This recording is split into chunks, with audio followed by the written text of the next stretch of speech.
اولئک هم الراشدون، کله فرمایي اولئک هم المفلحون. مدرسه انسان ته د غیرت درس ورکوي، مدرسه انسان ته د پاکدامنۍ درس ورکوي.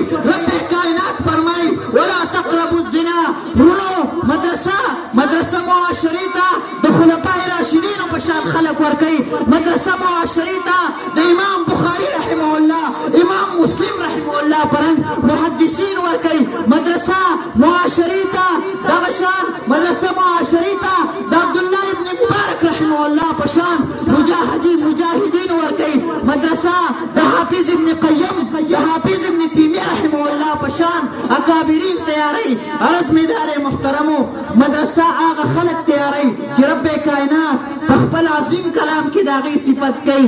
فرمایي رب کائنات فرمایي چې د علماء صفت کې رب کائنات الا بذکر الله تطمئن القلوب. هغه خلق تیاری مدرسه چې الله رب العزت د هغې په خپل کلام کې صفت کوي چې انما یخشى الله من عباده العلماء. واخر دعوانا